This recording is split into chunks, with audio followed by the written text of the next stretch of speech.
Welcome to success classes. आप सभी का बहुत बहुत स्वागत है। और आप सभी बहुत मेहनत कर रहे हैं और ये मेहनत करना कहीं ना कहीं आपके संघर्ष को बयां कर रहा है कि आप इतने उच्च स्तर पे जाके तैयारी में लगे हुए हैं। आप अभी जो तैयारी कर रहे हैं, यदि आप ऐसी तैयारी 1 साल कर लें, लगातार 1 साल कर लें आप यदि ऐसी तैयारी, तो आप खुद अपने दिल पे हाथ रख के कहिए, क्या आपका सिलेक्शन नहीं होगा? 100% सिलेक्शन होगा। हाँ, उन अभ्यर्थियों के साथ में प्रॉब्लम रहती है जो विज्ञापन आने के बाद तैयारी में लगते हैं। जैसी तैयारी आप आज कर रहे हैं ना, ऐसी तैयारी 1 साल तक करते रहें, फिर आप देखिए आपका सिलेक्शन कैसे नहीं होता। कहीं ना कहीं तो आपका सिलेक्शन ज़रूर हो जाएगा। 1 से 1.5 साल के अंदर अंदर हो जाएगा। 1 से 1.5 साल की मेहनत है या ज़्यादा से ज़्यादा 2 साल की मेहनत है, उसके बाद जीवन भर की आपकी ये नौकरी रहेगी। देख, इतना टाइम तो देना पड़ेगा। बहुत सारे महत्वपूर्ण डाउट आए हैं। कल की वीडियो बहुत गजब की रही और आपने इतने शानदार कमेंट करी। मैंने पूछा था कि आपकी तैयारी कैसी चल रही है, क्या प्रॉब्लम्स आ रही हैं, कितना आपका पाठ्यक्रम हुआ, तो उसी के डाउट मैंने आपके सामने लिए हुए हैं और बहुत ही इम्पोर्टेंट डाउट हैं। चलिए वन बाय वन बात करते हैं। पहला प्रश्न है धर्मेंद्र शर्मा जी का। सर 20 यूनिट हैं सर, प्रत्येक यूनिट से 5 क्वेश्चंस आएंगे या किसी यूनिट से 5, किसी से कम, किसी से ज़्यादा? फिक्स नहीं है कि हर यूनिट से 5 आएंगे। उन्होंने पैटर्न का नहीं बोला है, कुछ भी पॉसिबल है। पता चले कि आपका 15 यूनिट में ही पूरा ख़त्म कर दे, बाकी की 5 यूनिट से एक भी प्रश्न ना पूछें वो लोग। प्री के टाइम पे ऐसा हुआ है। हाँ, ये चीज़ है कि हर यूनिट को वो टच जरूर करेंगे, हर यूनिट से प्रश्न जरूर देंगे यदि उन्होंने पाठ्यक्रम में चीज़ों को ऐड किया हुआ है तो। लेकिन ये है कि किसी यूनिट में से ज़्यादा प्रश्न कर देंगे। किसी यूनिट में से पता चला कि 15 प्रश्न डाल दिए, किसी यूनिट में से मात्र 2 या 3 प्रश्न ही डाले। इस प्रकार का वो ऊपर नीचे करेंगे। इसलिए प्रत्येक यूनिट को पढ़ना जरूरी है, कंपलसरी। भले ही आप पूरा नहीं हो पा रहा तो बेसिक ही क्यों ना करके जाओ। अगला प्रश्न है, बहुत इंपॉर्टेंट प्रश्न है ये भी। नीमा दी टैक गुरुजी, मैथ्स में समाकलन बाकी है, फिजिक्स प्रकाशिकी के न्यूमेरिकल नहीं हो रहे, केमिस्ट्री ऑर्गेनिक केमिस्ट्री बाकी है, पढ़ने को सब पढ़ लिया लेकिन ऐसा लगता है जैसे सब गोलमाल है। सब मैथ में अधिकतर के साथ यही प्रॉब्लम है। आप जितना पढ़ोगे मतलब कन्फ्यूज़न भी बढ़ेगा। और लेकिन एक चीज़ है कि मैथ में यदि आप प्रैक्टिस नहीं करोगे तो पॉसिबल नहीं है चीज़ों को कर पाना। फिजिक्स और केमिस्ट्री, इनमें न्यूमेरिकल्स के लिए यदि बहुत ज़्यादा मात्रा में आपके पास समय है तो ही आप करिए, अदरवाइज़ आप बहुत ज़्यादा समय इन पे मत लगाइएगा। हर एक का बेसिक करिए, जो टॉपिक हैं सिलेबस में उनको पूरा करिए। एम साहू, सर आप ये बताइए कि मैं वर्ग 3 की तैयारी कर रही हूँ, अब से वर्ग 2 की तैयारी करूँ या नहीं? आपने यदि वर्ग 2 की तैयारी अभी तक बिल्कुल नहीं करी है तो आप अब बिल्कुल मत करिए। आपने वर्ग 2 की तैयारी करी थी और आपका पाठ्यक्रम काफ़ी मात्रा में पूरा कवर है और एग्ज़ाम तक पूरा हो जाएगा, तो ही हिम्मत कीजिए आप वर्ग 2 की तैयारी की। आपने पहले से तैयारी नहीं करी तो अब आप मत करिए, अब वर्ग 3 में लगे रहिए। आयुषी, ऐसा है क्या गेस्ट की सीट्स बच जाने पर वो नॉन गेस्ट में इंक्लूड होंगे? हाँ होंगे, आप विज्ञापन में आप देख सकते हैं। यदि रिक्त रह जाती हैं तो वो यहाँ पर आ जाएंगी। देवेंद्र सिंह, इनका प्रश्न है, सर हिंदी में रचनाओं संबंधी क्षण याद नहीं हो रहे। किसी भी विषय में यदि याद करने वाली चीज़ें हैं, आपके पास 2 ऑप्शन है।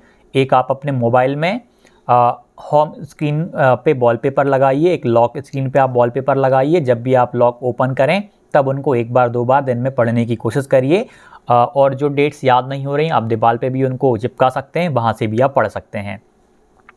एसएसटी में भी यही प्रॉब्लम आती, हिंदी में भी यही आती और मैथ में भी यही प्रॉब्लम है। मैथ में ये प्रॉब्लम कैसे, फार्मूला वाली प्रॉब्लम आ रही होगी। फार्मूला याद करते करते आप बार बार भूल रहे होंगे। फन विथ, मुझे तो ऐसा लग रहा है कि गिव अप ही कर दूं।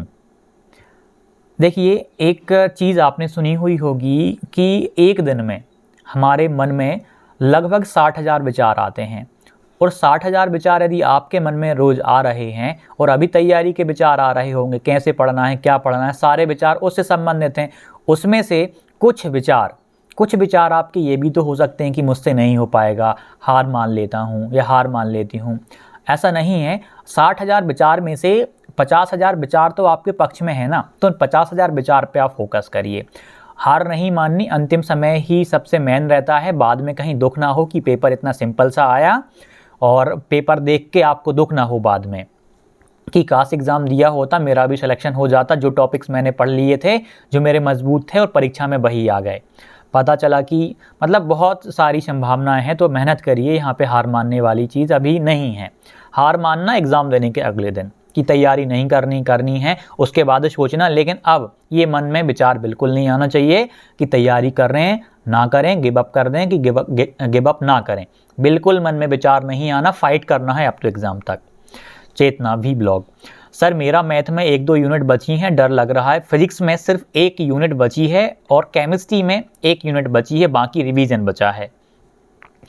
मैथ में जो बचा हुआ है आप उसको कवर करिए, क्योंकि मैथ की कोई सी भी यूनिट है अपने आप में टाइम मांगती है, अभ्यास मांगती है। फिजिक्स केमिस्ट्री को भी करिए, एटलीस्ट बेसिक सभी का हो जाए, छूट ना पाए कुछ भी। जानू चौधरी, अमित भैया पात्रता में साइंस के क्वेश्चंस नाम मात्र के आए थे, तो क्या चयन परीक्षा में भी क्वेश्चंस कम आएंगे, प्लीज़ क्लियर कीजिए। मतलब आए ही नहीं थे, बिल्कुल ना के बराबर थे। और जो वर्ग 2 की बात करूं मैं, दी साइंस में भी नॉर्मल लेवल के प्रश्न आए थे, बहुत टफ नहीं दिए थे उन्होंने। एक चीज़ है कि साइंस का ESV का भरोसा नहीं रहा कि कितने नंबर डालता है वो, कि 60-70 के रेशो में, सॉरी 40-60 के रेशो में पेपर बनाता है, या फिजिक्स केमिस्ट्री के 10-10 क्वेश्चन ही डालता है, या फिर 25-25 इनके और 50 गणित के करता है वो। ये 100% पहले से कहना कंफर्म नहीं है, क्योंकि नंबरिंग उन्होंने करके नहीं दी।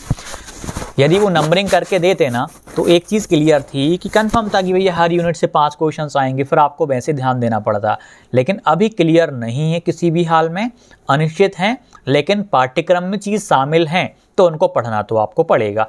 लेकिन मेन फोकस आपका होना चाहिए गणित विषय पर ही। गणित विषय पर क्यों होना चाहिए?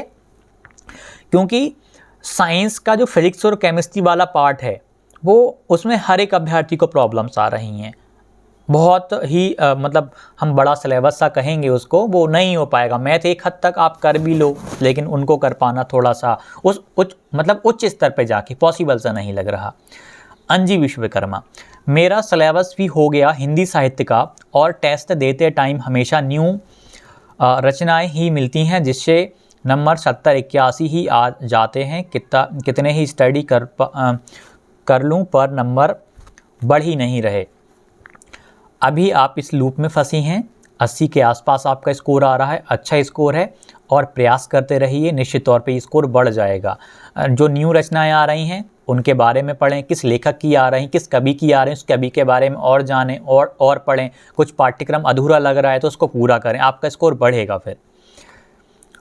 सुगंध सिंह, इकोनॉमिक्स की लास्ट की 2-3 यूनिट बाकी हैं और 2 यूनिट जियोग्राफी की, और NCERT की बुक्स भी नहीं मिली। NCERT करने का अब समय नहीं है। यदि आप फिजिक्स, यदि SST में आप NCERT पढ़ने के लिए अभी स्टार्टिंग से कोई स्टार्ट करना चाहे, बिल्कुल जीरो से स्टार्ट करना चाहे तो पूरा नहीं हो पाए। किसी ने पहले पढ़ रखी हैं, हाईलाइट कर रखा है, तो बस रिवीजन के काम की हैं NCERT। मैं SST में बात करूं, मैथ्स में तो फिर से भी की जा सकती हैं, प्रश्नों को देखा जा सकता है, वहाँ तो अभी भी बहुत इंपॉर्टेंट रोल रखती हैं। पॉजिटिव सॉल्व, सर मेरी यूनिट 20, 11, 12 अभी बाकी हैं, ग्रामर कंप्लीट है, रिवीजन के लिए टाइम ही नहीं मिल पा रहा, क्या करूं समझ नहीं आ रहा। सिंपल सी प्रोसेस है, आप यदि 8 घंटे आपकी तैयारी चल रही है तो 8 घंटे में से 5 घंटे रिवीजन पे दीजिए, 3 घंटे आप जो बचा हुआ है उस पर ध्यान दीजिए, क्योंकि इस टाइम पे लास्ट के 15 डेज में रिवीजन करना अति आवश्यक है। यदि रिवीजन नहीं किया गया तो जो बाकी यूनिट अच्छे से कवर हैं उन तक के प्रश्न गलत हो जाएंगे, उनमें सिली मिस्टेक्स फिर ज़्यादा बढ़ जाएंगी। तो रिवीजन भी करिए और वह भी करिए, टाइम को डिस्ट्रीब्यूट कर लीजिए। नीतिका तिवारी, भैया फिजिक्स केमिस्ट्री कर लिए हैं, एक बार मैथ्स भी कर लिया है, लेकिन मॉक टेस्ट कैसे लगाएं, कितने टाइम, या ये नहीं समझ आ रहा। सिंपल सी प्रोसेस है, आपका यदि सब कुछ कवर हो गया है तो आप प्रैक्टिस करिए, मॉक लगाइए, और मॉक में जो टॉपिक से आप, जिस टॉपिक का आपका प्रश्न गलत हो गया है, आप अपने नोट से या जहाँ पर भी बुक से आप उसको रिवीजन करिए कि ये इस वाले टॉपिक का मेरा प्रश्न क्यों गलत हो गया। इसके साथ साथ सभी का रिवीजन भी चलने दो, आप सभी का रिवीजन, मैथ में भी रिवीजन करिए, हर एक यूनिट पे थोड़ा थोड़ा ध्यान दीजिए। और रिवीजन में कोशिश करना ऐसा ना हो, रिवीजन इस तरीके में नहीं करना कि हमने पहली यूनिट स्टार्ट करी, फिर दूसरी, फिर तीसरी, फिर चौथी, फिर 5वीं, फिर 6वीं, फिर हम 20वीं यूनिट तक जा रहे हैं। नहीं, कोशिश करो जब रिवीजन करो आप तो रैंडमली करो आप। पता चला कि आज एक दिन में आपने 6 यूनिट रिवीजन कर दी, कल 3 कर दी, अगले दिन सारी जो शेष बची वो कर दी, 3 दिन में पूरा रिवीजन हो गया, फिर से आप रिवीजन करोगे, फिर आपने कम टाइम में रिवीजन कर दिया।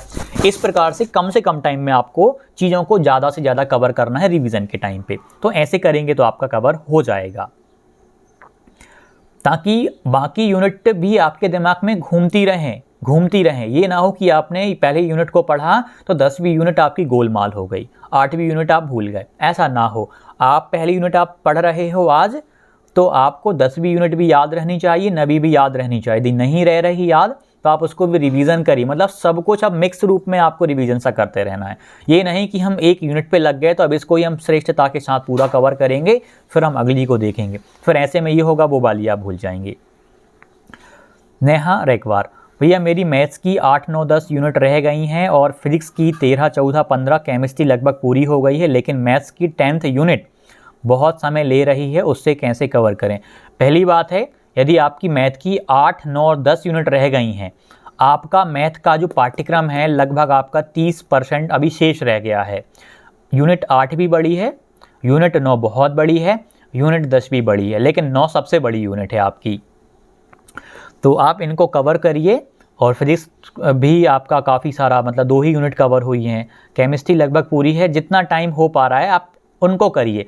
यूनिट 10 कर लीजिए, ज़्यादा टाइम नहीं लगेगा, आराम से हो जाएगी ये भी। यूनिट 8 कर लीजिए, उसके बाद टाइम बचे तो यूनिट नंबर 9 पे टाइम दीजिए, क्योंकि यूनिट 9 बहुत बड़ी है, लेकिन हो जाएगी। इतनी बड़ी भी नहीं कि होगी नहीं, हो जाएगी। बेसिक्स तो एनसीईआरटी लेवल का पूरा करके जाना है। राजेंद्र वघेल, सर हमारा सिलेबस पूरा हो गया है, अब तो रिवीजन चल रहा है हिंदी साहित्य से। अब तो मॉक लगा रहा हूँ, मेरे मॉक में 80 से 85 के बीच नंबर आ रहे हैं। मैं अपने स्कोर को 90+ लाने का प्रयास कर रहा हूँ। बिल्कुल आपके प्रयास सफल होंगे। इन 15 दिनों में आप बहुत कुछ कर पाएंगे। ये लास्ट के 15 डेज ही होते हैं सबसे ज़्यादा महत्वपूर्ण। आप जितना संभव हो सके उतना रिवीजन करिए। यदि आपके पास समय है, ज़्यादा से ज़्यादा आप मॉक लगाइए, लेकिन आप रिवीजन को मत भूलिए। मॉक लगाने के साथ साथ आपको कंटेंट को रिवाइज भी करते जाना है। ये ना हो कि आप केवल मॉक लगाने में मग्न हो और आप रिवीजन नहीं कर रहे हो। मॉक आपको आपका वीक पार्ट बताएगा और वहाँ से आप रिवीजनिंग भी कर पाओगे। और आपका जो सिलेबस अधूरा रह गया है, उस सिलेबस को आप पूरा करने की कोशिश करिएगा, मतलब कुछ छूट ना पाए।